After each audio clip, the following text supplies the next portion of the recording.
SY BCom semester 4ના વિદ્યાર્થી કંપનીલક્ષી હિસાબી પદ્ધતિમાં આપણે ચેપ્ટર નંબર 2 ભણીએ છીએ, બરાબર. એમાં જે આગળના વિડીયો લેક્ચર છે એમાં આપણે 4 દાખલા જોઈ ગયા, બરાબર. ચારે 4 દાખલા જોઈ ગયા એ આપણે ફૂલ ફ્લેજ કઈ રીતે વિલીનીકરણ સ્વરૂપ એટલે કે હિતોના જોડાણની રીતે સંયોજન પૂછ્યું હોય ત્યારે અને ખરીદ સ્વરૂપનું સંયોજન પૂછ્યું હોય ત્યારે કઈ રીતે ગણતરી કરી આમ નોંધ લખવી એવા દાખલા આપણે જોઈ ગયા. હવે પાંચમો દાખલો જોઈએ તો પાંચમા દાખલા માટેની રકમ જોઈએ. રામ લિમિટેડ અને શ્યામ લિમિટેડ જોડાણ માટે તારીખ 31/3/2017ના રોજ સહમત થઈને ₹10,00,000ની સત્તાવાર મૂડી દરેક ₹100નું એક શેર સાથે નવી કંપની ચારુદત્ત લિમિટેડની રચના કરે છે. નવી કંપની બંને કંપનીઓની મિલકતો અને જવાબદારીઓ લઈ લેશે. રામ લિમિટેડને ₹6,00,000 પૂર્ણ ભરપાઈ શેર અને શ્યામ લિમિટેડને 2,000 પૂર્ણ ભરપાઈ શેર દરેક ₹100નું એક લેખે ₹50,000 રોકડ ખરીદ કિંમત તરીકે આપશે. નવી કંપની ₹5,000નો વિસર્જન ખર્ચ ભોગવશે. સંયોજનનો ખર્ચ ₹10,000નો થશે, બરાબર. આ પેરેગ્રાફમાંથી આપણને રામ લિમિટેડ અને શ્યામ લિમિટેડ માટે કહે છે અને નવી કંપની છે ચારુદત્ત લિમિટેડ છે, બરાબર. સંયોજનની તારીખે પાકા સરવૈયા નીચે મુજબ હતા. એમાં વિગત આપે છે રામ લિમિટેડ અને શ્યામ લિમિટેડ બેનું સંયુક્ત પાકું સરવૈયું જ આપે છે. ઉધાર બાકી અને જમા બાકી, ઉધાર બાકી અને જમા બાકી. એમાં શેર મૂડી આપે છે રામ લિમિટેડની 4,00,000, શ્યામ લિમિટેડની આપે છે 2,00,000. એના પછી કાયમી મિલકતો આપે છે રામ લિમિટેડની 5,00,000, શ્યામ લિમિટેડની 2,75,000. એના પછી 7%ના ડિબેન્ચર રામ લિમિટેડના આપે છે 50,000, શ્યામ લિમિટેડના પણ આપે છે 50,000. એના પછી આપે છે બેંક રામ લિમિટેડની 1,75,000, શ્યામ લિમિટેડની 15,000.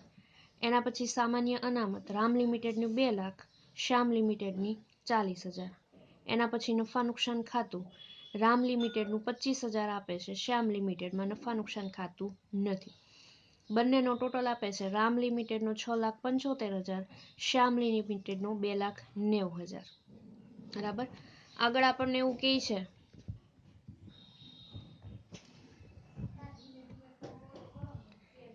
વ્યવહારો સંપન્ન થયા હતા તેવી માહિતી પરથી બંને કંપનીઓની નક્કી થયેલી ખરીદ કિંમતને આધારે યોગ્ય ગણતરી બાદ નવી કંપનીના ચોપડે નીચેની બંને રીતે આમ નોંધ લખો અને સંયોજન બાદ પાકું સરવૈયું બનાવો. પહેલા કહે છે હિતોના જોડાણની રીતે એટલે કે વિલીનીકરણ સ્વરૂપનું સંયોજન હોય ત્યારે એવી રીતે આપણે આમ નોંધ લખવાની છે અને પાકું સરવૈયું બનાવવાનું છે. અને બીજું કહે છે ખરીદ પદ્ધતિ મુજબ એટલે કે ખરીદ સ્વરૂપનું સંયોજન હોય, બરાબર. અહીંયા આખો ફૂલ ફ્લેજ દાખલો થઈ ગયો, બરાબર. વ્યવહારો સંપન્ન થયા હતા તેવી માહિતી પરથી બંને કંપનીઓની નક્કી થયેલી ખરીદ કિંમતને આધારે યોગ્ય ગણતરી બાદ નવી કંપનીના ચોપડે નીચેની બંને રીતે આમ નોંધ લખો અને સંયોજન બાદ પાકું સરવૈયું બનાવો. પહેલા કહે છે હિતોના જોડાણની રીતે એટલે કે વિલીનીકરણ સ્વરૂપનું સંયોજન હોય ત્યારે અને બીજું કહે છે ખરીદ પદ્ધતિ મુજબ એટલે કે ખરીદ સ્વરૂપનું સંયોજન હોય ત્યારે, બરાબર. રકમ જોઈ લઈએ, હજી રકમ પર ફોકસ કરીએ અને પછી દાખલાની ગણતરી કરીએ.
આગળની રકમ જોઈએ.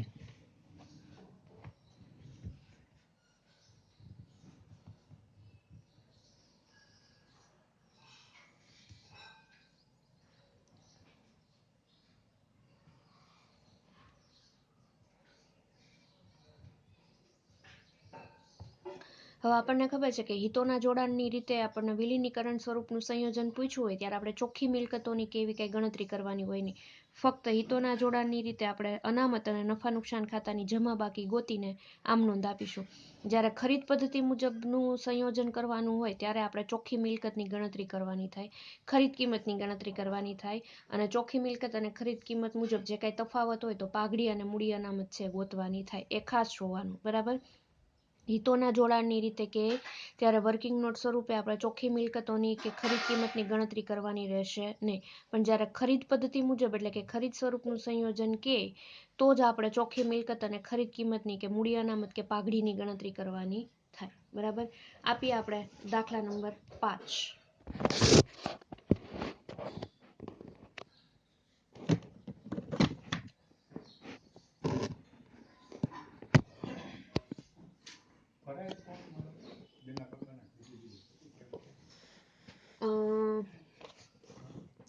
એમાં આપી દઈએ આપણે દાખલા નંબર 5 એ પેલું કીધું છે આપણને હિતોના જોડાણની રીતે નવી કંપનીના ચોપડે આમ નોંધ. તો આમ નોંધ આપીએ એ પહેલાં આપણે શું કરીશું તો કે આપણે અહીંયા ચોખ્ખી મિલકતોની ખરીદ કિંમતની ગણતરી કરવાની ન થાય, પણ હિતોના જોડાણની રીતે આપણે આમ નોંધ લખવાની થાય, બરાબર. અને એના માટે આપણે વર્કિંગ નોટ પહેલાં આપી દઈએ. વર્કિંગ નોટ નંબર 1, હિતોના જોડાણની રીતે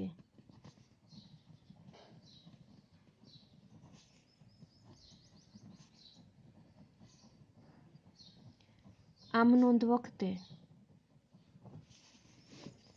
પેરા રામ લિમિટેડનું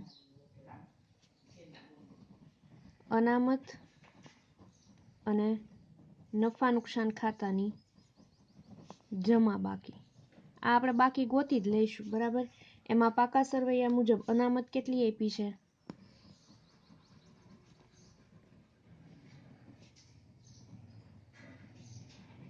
2 લાખ છે, બરાબર.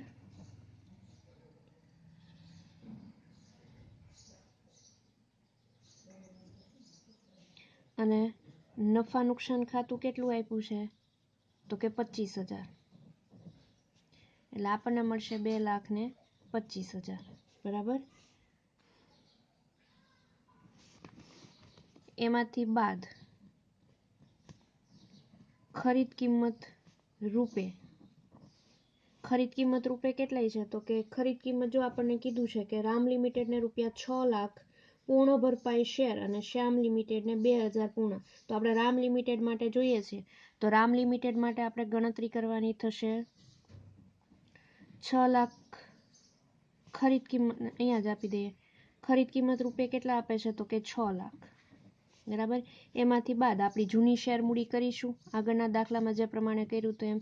જૂની શેર મૂડી આપણને આપે છે 4 લાખ, બરાબર. એટલે તફાવત કેટલો થાય તો કે 2 લાખ. 2 લાખ માઇનસ 2,25,000 માઇનસ 2 લાખ કરીએ એટલે બાકી વધશે 25,000, બરાબર. આ રામ લિમિટેડ માટે અને આ થઈ જમા બાકી, બરાબર. હવે એવી જ રીતે આપણે વર્કિંગ નોટ નંબર 2 આપી દઈએ, બરાબર. શ્યામ લિમિટેડ માટે અનામત અને નફા નુકસાન ખાતાની ઉધાર બાકી, બરાબર. જોઈ લઈએ. પાકા સરવૈયા મુજબ અનામત કેટલી આપે છે તો કે 40,000 અને શ્યામ લિમિટેડમાં કાંઈ નફા નુકસાન ખાતું છે નહીં, તો માઇનસ ખરીદ કિંમત કેટલી છે શ્યામ લિમિટેડની તો કહે છે કે 2,000 પૂર્ણ ભરપાઈ શેર દરેક રૂપિયા 100નો એટલે 2,000 ગુણ્યા 100 કરીએ એટલે 2 લાખ મળે તથા 50,000 રોકડ એટલે ખરીદ કિંમત મળશે આપણને 2,50,000. એમાંથી આપણી જૂની શેર મૂડી કેટલી છે તો કે 2 લાખ, બરાબર. એટલે 40,000 માઇનસ 50,000 તફાવત વધે માઇનસ 10,000, બરાબર. માઇનસ 10,000 એટલે આને કહીશું આપણે નફા નુકસાન ખાતાની ઉધાર બાકી, બરાબર. આ બે જ વર્કિંગ નોટ આપણે હિતોના જોડાણ એટલે કે વિલીનીકરણ સ્વરૂપનું સંયોજન આપ્યું હોય ત્યારે કરવાની થાય. અહીંયા ચોખ્ખી મિલકતની કે ખરીદ કિંમતની કંઈ ગણતરી કરવાની થશે નહીં. હવે એક પછી એક આપણે આમ નોંધ આપતા જઈએ. બરાબર.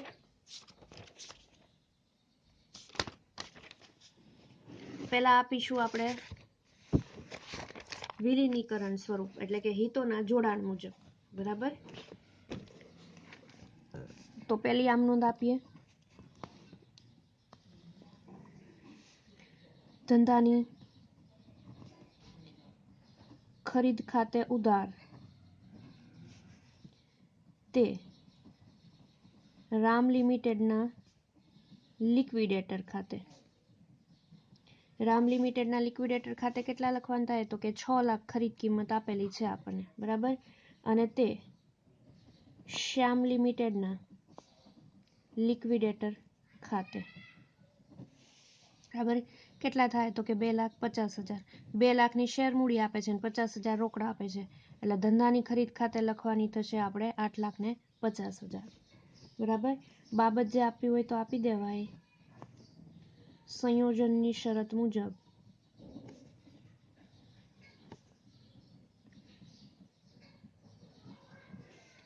ખરીદ કિંમત નક્કી થતા. બરાબર. એના પછી બીજી આમ નોંધ આપી દઈએ. રામ લિમિટેડની જે મિલકતો જવાબદારી લે છે એના માટે. તો રામ લિમિટેડ માટે કંઈ કીધું નથી, તો બધી મિલકતો છે એની લઈ લેતા હોય. તો રામ લિમિટેડમાં કાયમી મિલકતો આપી છે આપણને 5 લાખ. તો આપી દઈએ કાયમી મિલકતો ખાતે ઉધાર કેટલાની છે? તો કે 5 લાખની. બેંક ખાતે ઉધાર બેંક છે 1,75,000ની. તે જવાબદારીમાં લેવા પડશે 7%ના ડિબેન્ચર્સ ખાતે. ડિબેન્ચર્સ છે 50,000ના. તે ધંધાની ખરીદ ખાતે 6 લાખ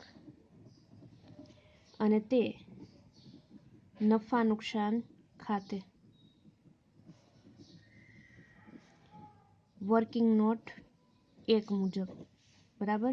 કેટલી આવી હતી? તો કે 25,000. 5 લાખ પ્લસ 1,75,000. બરાબર. અહીંયા ટોટલ થાય છે 50,000 પ્લસ 6 લાખ અને પ્લસ 25,000. એટલે 6,75,000 જમા, 6,75,000 ઉધાર. બરાબર. બાબત જે આપી દઈએ.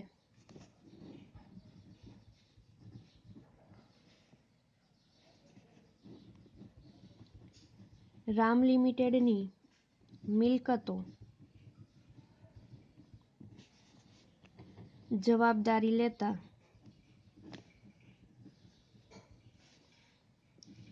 અને તફાવતની રકમ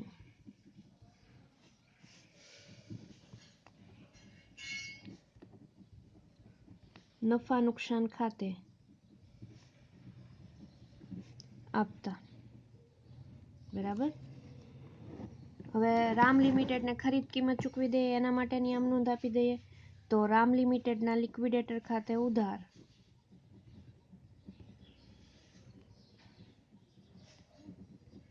પહેલા આપણે ઉધાર પહેલી આમ નોંધમાં આપણે જમા કર્યા હોય. બરાબર. હવે આપી દઈએ ઉધાર. તે શેર મૂડી ખાતે. કેટલા? તો કે 6 લાખ. બરાબર. બાબત જે આપી દઈએ. રામ લિમિટેડને ખરીદ કિંમત ચૂકવતા.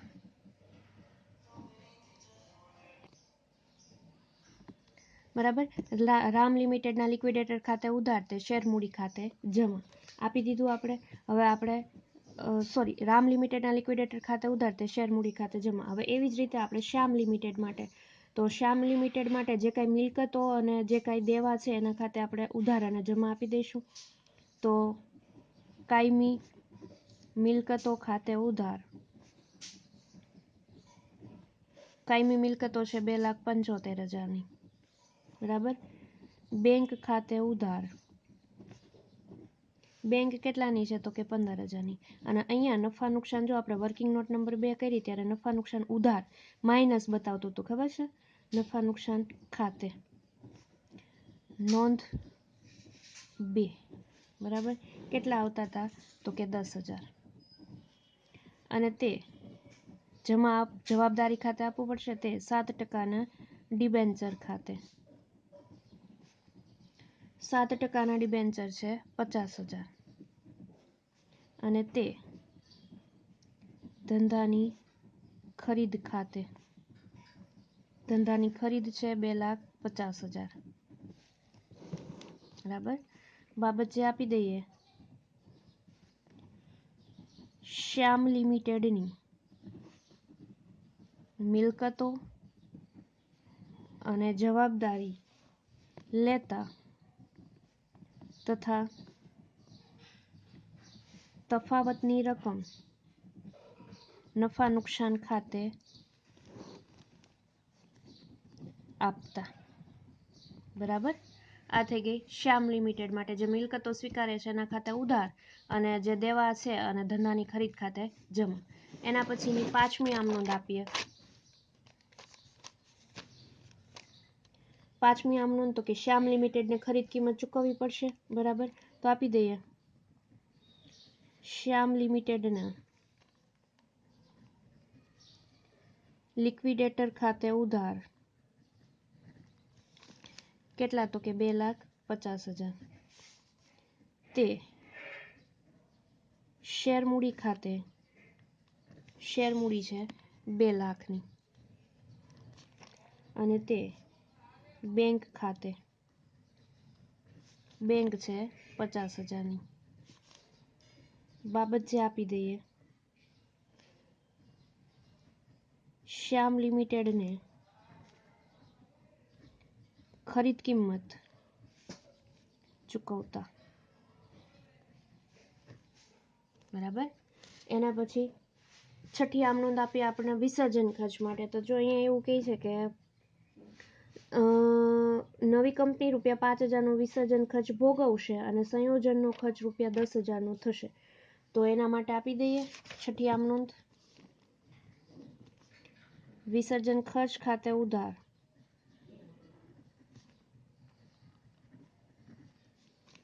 કેટલા છે તો કે 5,000. સંયોજન ખર્ચ ખાતે ઉધાર આપી દઈએ સંયોજન ખર્ચ ખાતે ઉધાર કેટલા છે તો કે 10,000. બરાબર. તે બેંક ખાતે ટોટલ કેટલો થશે તો કે 15,000. બાબત જે આપી દઈએ વિસર્જન ખર્ચ અને સંયોજન ખર્ચનું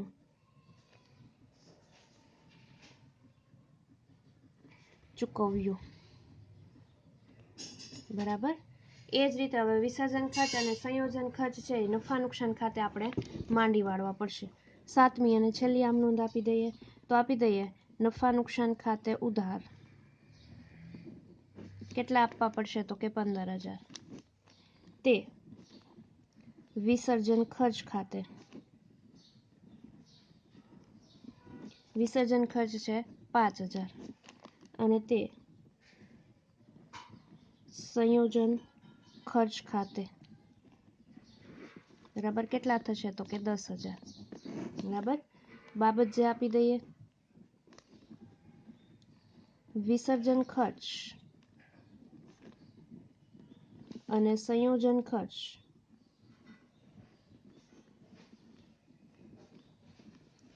નફા નુકસાન ખાતે માંડી વાળતા. બરાબર. આ થઈ ગઈ હિતોના જોડાણની રીતે, એટલે કે વિલીનીકરણ સ્વરૂપનું સંયોજન હોય એના માટેની આમ નોંધ. હવે આપણને વિલીનીકરણ સ્વરૂપ એટલે કે હિતોના જોડાણની રીતે પાકું સરવૈયું પણ પૂછેલું છે. બરાબર. તો આપણે ઊભું પાકું સરવૈયું જ આપી દઈશું. હેડિંગ આપીશું ચારુદત્ત કંપની લિમિટેડનું સંયોજન બાદનું તારીખ 31/3/2017ના રોજનું પાકું સરવૈયું. બરાબર. કાઉસમાં આપી દઈએ હિતોના જોડાણની રીતે. બરાબર. શરૂઆત કરી દઈએ આપણે પાકા સરવૈયામાં વિગત રકમ અને રકમ બરાબર. એમાં પહેલું હેડિંગ આપીએ છીએ આપણે ઇક્વિટી અને દેવા. ઇક્વિટી અને દેવામાં મૂડી અને દેવા બાજુ જે કાંઈ બધી વિગતો હોય એ બધી વિગતો આપણે અહીંયા આપવાની થશે બરાબર. તો આપણે સત્તાવાર મૂડી દર્શાવી હોય તો દર્શાવાય, ના દર્શાવી હોય તો નહીં. આપણે અહીંયા દર્શાવતા નથી. આપી દઈએ પહેલું ડાયરેક્ટ બહાર પાડેલી અને ભરપાઈ થયેલ શેર મૂડી બરાબર. એમાં કેટલી તો કે 8000 શેર થાય છે બંનેના. 8000 શેર દરેક રૂપિયા 100 લેખે બરાબર. એમાં 6000 રામ લિમિટેડના શેર પ્લસ 2000 શ્યામ લિમિટેડના શેર બરાબર. એટલે આપણને મળશે ડાયરેક્ટ 8 લાખ. આમે તે આમનોંધમાં આપણે લખ્યું જ હતું બરાબર. એના પછી અહીંયા આપણે બીજું હેડિંગ આપવું પડશે અનામત અને વધારો. આના માટે એક ખાસ સૂચના કે હિતોના જોડાણ કે વિલીનીકરણ સ્વરૂપનું સંયોજન માંગ્યું હોય ત્યારે આપણે ઇક્વિટી અને દેવાની નીચે અનામત અને વધારો હેડિંગ ફરજિયાત દર્શાવવું પડે બરાબર. જ્યારે ખરીદ સ્વરૂપનું સંયોજન પૂછવું હોય ત્યારે અનામત અને વધારો આવશે નહીં. આ ખાસ ધ્યાન રાખવાનું. જો હિતોના જોડાણની રીતે અને ખરીદ સ્વરૂપ અલગ જ ત્યાંથી પડે કે જ્યારે હિતોના જોડાણની રીતે કે વિલીનીકરણ સ્વરૂપનું સંયોજન માંગ્યું હોય ને ત્યારે એમાં અનામત અને વધારો છે એ હેડિંગ નીચે અનામત અને વધારો દર્શાવવી પડે. જ્યારે ખરીદ સ્વરૂપનું સંયોજન હોય ત્યારે આ હેડિંગ પાકા સરવૈયામાં આવે નહીં બરાબર. હવે આપણે એના માટેની વર્કિંગ કરી છે, વર્કિંગ દર્શાવી દઈએ બરાબર. તો રામ લિમિટેડ માટે કેટલી આવતી હતી તો કે રામ લિમિટેડ માટે 25000ની આવતી હતી. અંદરની અંદર કોલમ જ આપી દઈશું બરાબર. એમાંથી શ્યામ લિમિટેડ માટે કેટલી આવતી હતી તો કે 10000 માઇનસ આવતી હતી બરાબર. તો હવે આપણી પાસે રહેશે કેટલા તો કે 15000 બરાબર. એ 15000માંથી આપણે વિસર્જન ખર્ચ 5000નો અને સંયોજન ખર્ચ 10000નો માંડી વાળશું બરાબર. એટલે 15000માંથી 5000 ને 10000 માંડી વાળશું એટલે અહીંયા કાંઈ આવશે નહીં. પણ આ છે બરાબર એ અનામત અને વધારાની નીચે આ બધી વિગતો છે એ દર્શાવવી પડે. જો વર્કિંગ નોટ એકમાંથી રામ લિમિટેડ માટે 25000 આપણને અનામત નફા નુકસાન ખાતાનું મળતું હતું. શ્યામ લિમિટેડમાં માઇનસ 10000 એટલે ઉધાર મળતું હતું. 25000માંથી 10000 બાદ કરીએ એટલે આપણને મળે 15000. એ 15000માં આપણે વિસર્જન ખર્ચ અને સંયોજન ખર્ચ જો છેલ્લી આમ નોંધ કરી કે નફા નુકસાન ખાતે ઉધાર 15000, તે વિસર્જન ખર્ચ ખાતે 5000 ને તે સંયોજન ખર્ચ ખાતે 10000 એટલે માંડી વાળા. એટલે અહીંયા અનામત અને વધારો કાંઈ આવશે નહીં બરાબર. એના પછી આપી દઈએ આપણે ચાલુ દેવા. ચાલુ દેવામાં આપી દઈએ આપણે 7%ના ડિબેન્ચર્સ. એ બંનેના આવશે રામ લિમિટેડના 50000 પ્લસ શ્યામ લિમિટેડના કેટલા તો કે 50000 એટલે થશે 1 લાખ બરાબર. અને આના સિવાય હવે કાંઈ દેવા નથી બરાબર. તો કુલ એવું હેડિંગ આપી દઈએ 8 લાખ અને 1 લાખ એટલે 9 લાખ. ઇક્વિટી અને દેવા 9 લાખ ટોટલ થાય છે. આટલો ટોટલ આપણે મિલકત લેણાનો થવો જોઈએ. ઇક્વિટી દેવા એટલે શું તો કે મૂડી દેવા બરાબર. કેટલો થાય છે તો કે 9 લાખ. હવે આપણું બીજું પહેલું હેડિંગ આપ્યું આપણે ઇક્વિટી અને દેવા. હવે આપણે બીજું હેડિંગ આપી દઈએ આપણી મિલકતો બરાબર. મિલકતોમાં આપણે પહેલું આપી દઈએ કાયમી મિલકતો. કાયમી મિલકતોમાં 5 લાખ છે રામ લિમિટેડની અને શ્યામ લિમિટેડની કાયમી મિલકતો કેટલી છે તો કે 2,75,000 બરાબર. એટલે આપણને મળશે કાયમી મિલકતો 7,75,000 બરાબર. એના પછી ચાલુ મિલકતો. ચાલુ મિલકતોમાં એકમાં બેંક જ છે બરાબર. જેમાં રામ લિમિટેડની બેંક કેટલી છે તો કે રામ લિમિટેડની બેંક છે 1,75,000 બરાબર. શ્યામ લિમિટેડની બેંક કેટલી છે તો કે 15,000 સોરી 15,000 બરાબર. એટલે ટોટલ કેટલો થાય છે તો કે 1,90,000. એમાંથી 1,90,000 માંથી બરાબર વિસર્જન ખર્ચ ચૂકવે છે કેટલાનો તો કે વિસર્જન ખર્ચ ચૂકવે છે 5,000નો અને સંયોજન ખર્ચ ચૂકવે છે 10,000. આ વિસર્જન ખર્ચ અને આ સંયોજન ખર્ચ બરાબર. અને એના પછી હજી 50,000નો રોકડ અવેજ આપે છે બરાબર. તો રોકડ અવેજમાં પણ કેટલા આપશે તો કે 50,000. એટલે 1,90,000 માઇનસ 5,000 માઇનસ 10,000 માઇનસ 50,000.